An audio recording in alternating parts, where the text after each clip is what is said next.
প্রাথমিক বৃত্তি পরীক্ষা ২০২৫ ব্যবস্থাপনা বিষয়ক সাবক্লাস্টার প্রশিক্ষণ। সবাইকে স্বাগত।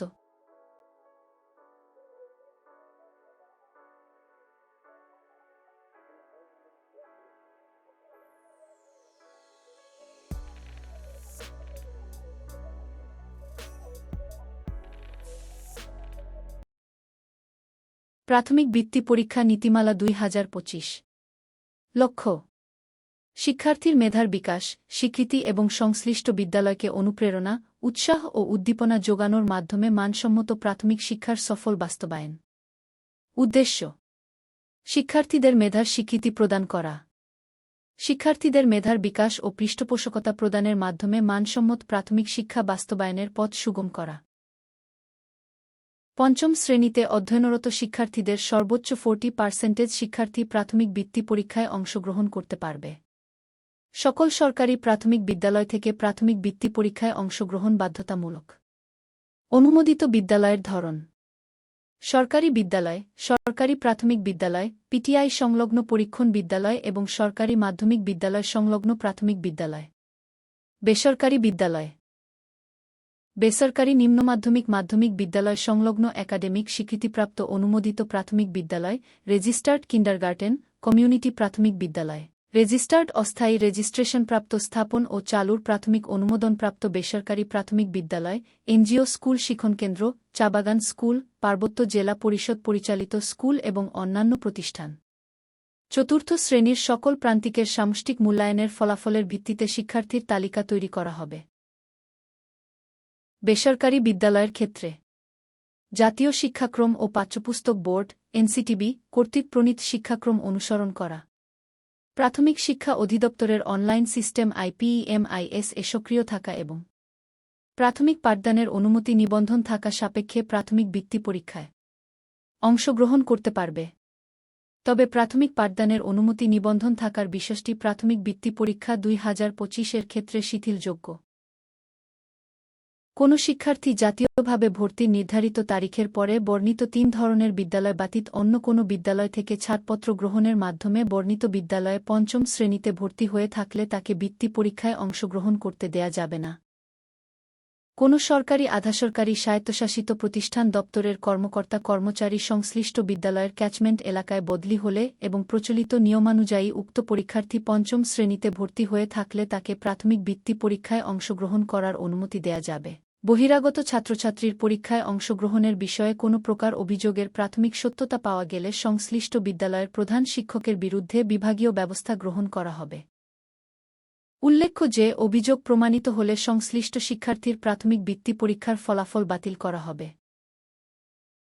বৃত্তির প্রকার ও কোটা।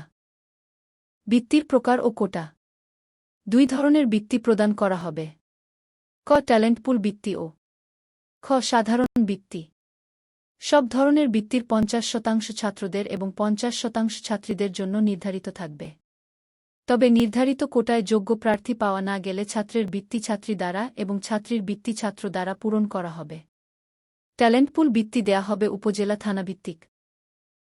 মোট ট্যালেন্ট পুল বৃত্তির 80% সরকারি বিদ্যালয়ের মাঝে এবং 20% বেসরকারি বিদ্যালয়ের মাঝে নীতিমালার আলোকে বণ্টন করা হবে। জাতীয় স্টিয়ারিং কমিটি সময়ে সময়ে এ হার নির্ধারণ করতে পারবে। বিজোড় সংখ্যা ট্যালেন্ট পুল বৃত্তি প্রদানের ক্ষেত্রে সর্বশেষটি ছাত্র বা ছাত্রী বিবেচনা না করে অধিক নম্বর বিবেচনায় নির্বাচন করা হবে।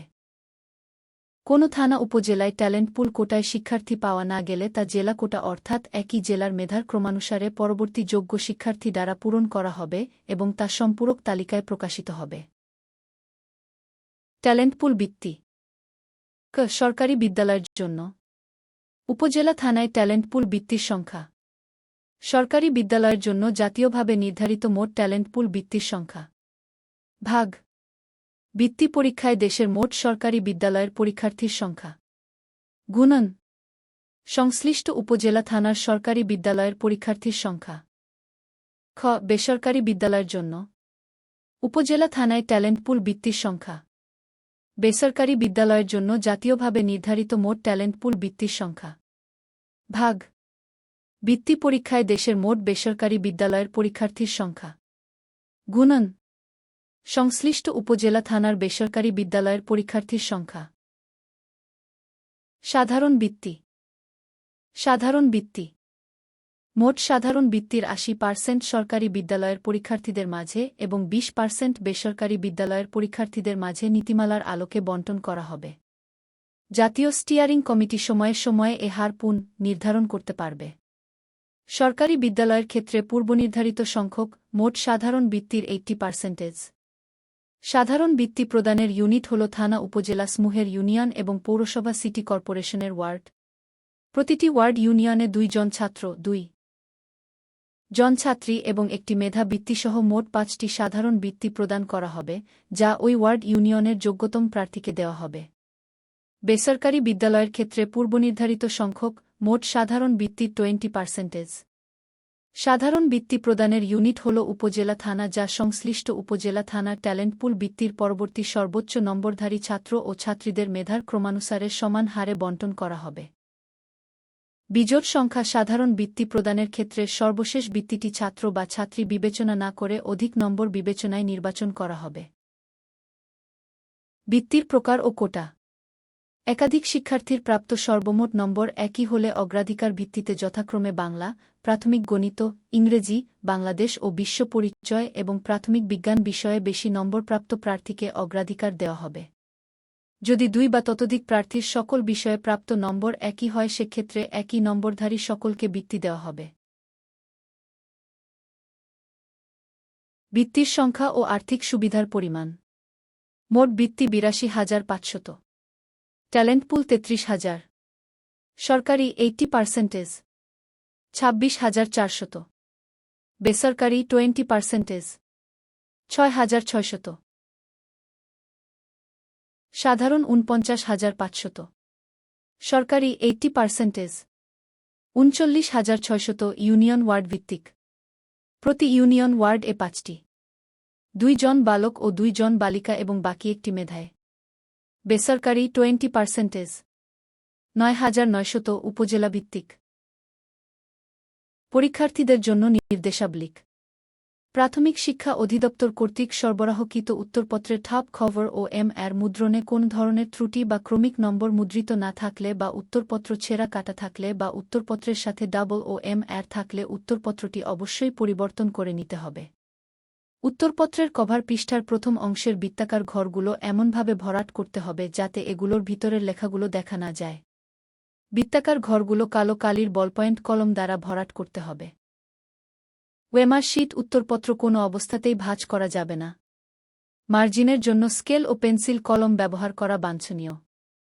উত্তরপত্রের দ্বিতীয় পৃষ্ঠায় খালি অংশে যেখানে স্থান হতে উত্তর লেখা আরম্ভ করতে হবে লেখা আছে তার নিচ থেকে প্রশ্নের উত্তর লেখা শুরু করতে হবে। খসড়া রাফ এর জন্য কোনো পৃথক কাগজ দেয়া হবে না এবং এজন্য বাইরে থেকেও কোনো প্রকার পৃথক কাগজ আনা যাবে না। উত্তর লেখার জন্য প্রদত্ত উত্তরপত্রেই খসড়ার কাজ সমাধান করতে হবে এবং কোনো অবস্থাতেই উত্তরপত্রের কোনো পাতা কেউ ছিঁড়তে পারবে না।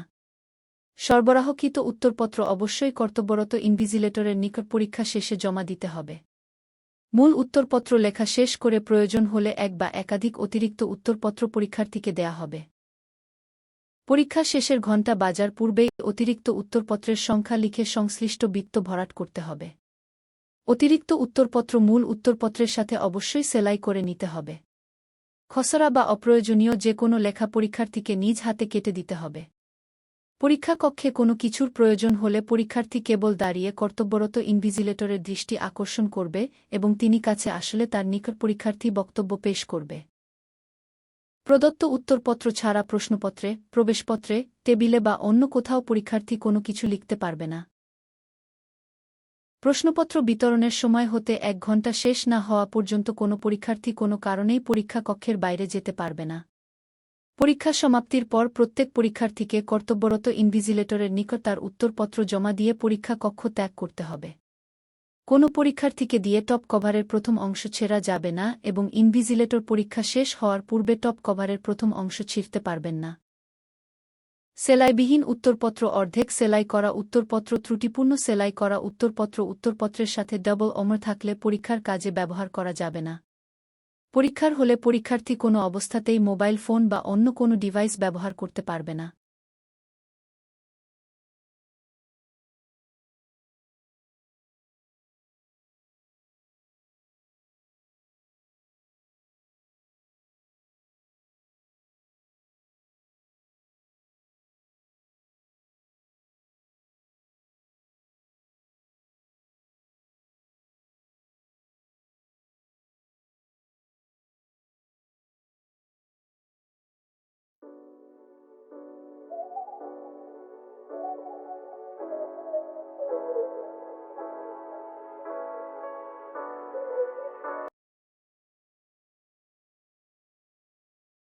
পরীক্ষার্থীদের করণীয়।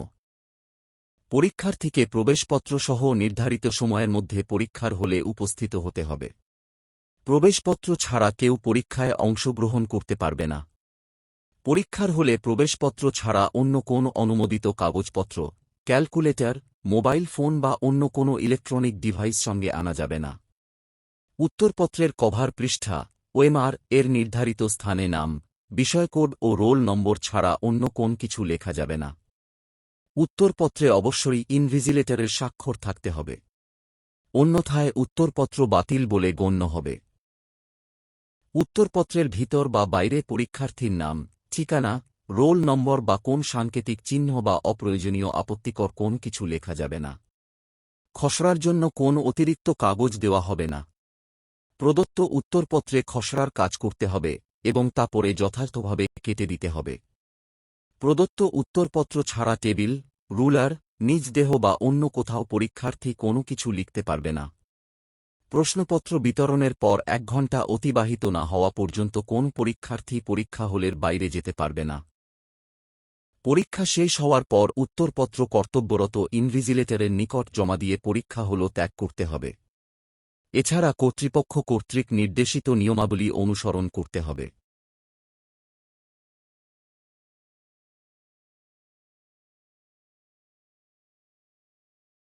নির্বাচনী ইশতেহার বাস্তবায়ন সংক্রান্ত প্রাথমিক শিক্ষা অধিদপ্তর কর্তৃক প্রণীত 180 দিনের কর্মপরিকল্পনা।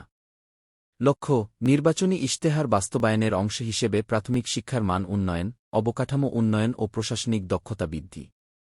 শিক্ষার মান উন্নয়ন: বাংলা, ইংরেজি ও গণিতে শিক্ষার্থীদের দক্ষতা বৃদ্ধি। শ্রেণীকক্ষে শিক্ষণ পদ্ধতি আধুনিকীকরণ। নির্ধারিত লার্নিং আউটকাম অর্জন নিশ্চিতকরণ। শিক্ষক ব্যবস্থাপনা। শূন্য পদে দ্রুত শিক্ষক নিয়োগ। শিক্ষকদের ইনসার্ভিস প্রশিক্ষণ বৃদ্ধি। অনলাইন উপস্থিতি ও পারফরম্যান্স মনিটরিং। অবকাঠামো উন্নয়ন। নতুন শ্রেণীকক্ষ নির্মাণ। ঝুঁকিপূর্ণ ও জরাজীর্ণ ভবন সংস্কার। বিশুদ্ধ পানি ও স্যানিটেশন সুবিধা নিশ্চিত। ডিজিটাল শিক্ষা। মাল্টিমিডিয়া ক্লাসরুম চালু বৃদ্ধি। ডিজিটাল কন্টেন্ট তৈরি ও ব্যবহার। আইসিটি ভিত্তিক শিক্ষা ব্যবস্থাপনা জোরদার। ঝরে পড়া রোধ। ড্রপআউট শিক্ষার্থী পুনর্ভর্তি। উপবৃত্তি কার্যক্রম জোরদার। অভিভাবক সচেতনতা কার্যক্রম। প্রশাসনিক সংস্কার। মাঠ পর্যায়ে তদারকি বৃদ্ধি। সেবা ডিজিটাইজেশন। জবাবদিহিতা ও স্বচ্ছতা নিশ্চিতকরণ। অন্তর্ভুক্তিমূলক শিক্ষা। প্রতিবন্ধী শিশুদের জন্য বিশেষ সহায়তা। ক্ষুদ্র নিগোষ্ঠী ও দূরবর্তী এলাকার শিক্ষা উন্নয়ন। মনিটরিং ও মূল্যায়ন। নিয়মিত অগ্রগতি পর্যালোচনা। কেপিআই নির্ধারণ। ফলাফলভিত্তিক মূল্যায়ন রিপোর্ট।